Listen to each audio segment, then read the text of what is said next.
Bonjour mesdames et messieurs. Info aujourd'hui, le vrai Algérien quotidien 7 jours sur 7 jours, 24 heures sur 24 heures. Voir les titres. Merci. Rabat confondu dans ses mensonges. Algérie, le système politique.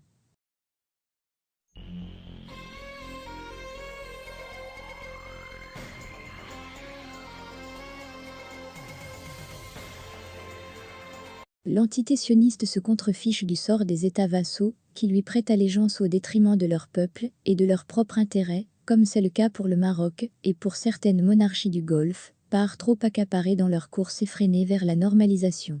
De fait, cette entité se montre prête à sacrifier les traîtres qui vendent leur âme et leurs principes au service du sionisme, à la poursuite d'acquis fuyants et éphémères.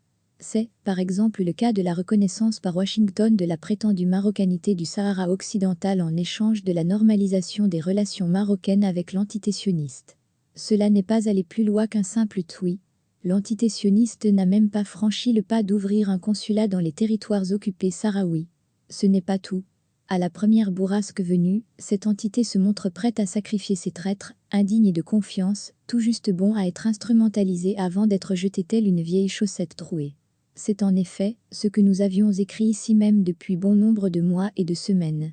Preuve irréfutable nous en a été administrée ce mardi par Yair Lapid, ministre des Affaires étrangères de l'entité sioniste, dans un entretien accordé ce mardi au journal français Le Monde. Soucieux de soigner ses relations avec la France, qui se sont brusquement tendues avec l'éclatement du scandale et l'annonce de l'espionnage du président français à l'aide de ce logiciel, le responsable sioniste y tente de tirer son épingle du jeu. Ce faisant, il joue sur deux adroites partitions. Dans la première, il rappelle que Pegasus est une créature de NSO, une société privée, sur laquelle son gouvernement n'aurait aucune emprise. Cela est bien évidemment faux. La vente de ce logiciel à plusieurs pays a en effet été favorisée par Benyamin Netanyahou, l'ancien premier ministre de l'entité sioniste, particulièrement versé dans le domaine de la diplomatie économique. Dans la seconde partition, après des propos dithyrambiques à l'endroit du président Macron, Lapid finit par cracher le morceau, sans grand effort.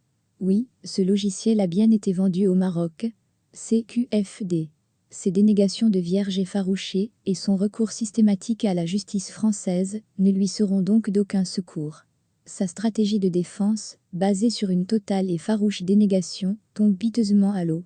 Le premier à réagir, d'ailleurs, est Alil Mrabet, ancien diplomate marocain et journaliste réfugié en Espagne, sur son compte Twitter. Coup de massue sur la tête de la DST et la DGED au Maroc sur la tête de leur porte-parole aussi. Le chef de la diplomatie israélienne Yair Lapid confirme dans Le Monde que l'État marocain a bien acheté Pegasus, le logiciel espion œuvre malveillante de l'entreprise NSO, a-t-il écrit en effet.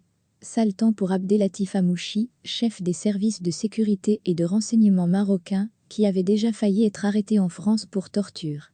Nous y reviendrons, avec une éventuelle réaction à chaud avec M.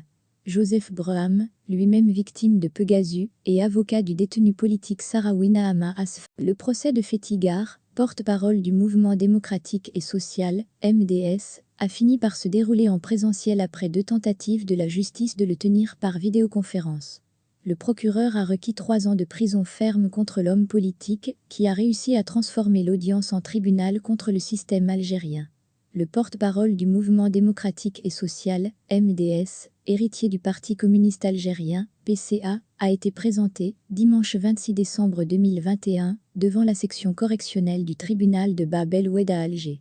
Fetigar, 48 ans, avait refusé d'assister aux 2 audiences via vidéoconférence programmées les 6 et 12 décembre par cette juridiction.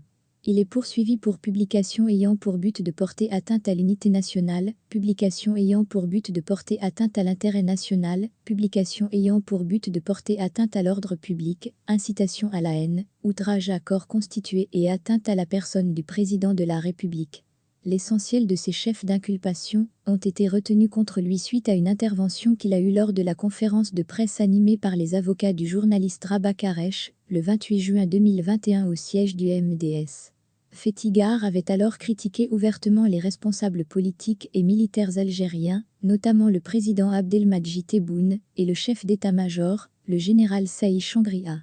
Le porte-parole du MDS était défendu par une vingtaine d'avocats, tous membres du collectif des défenseurs du Irak, le mouvement de contestation citoyen.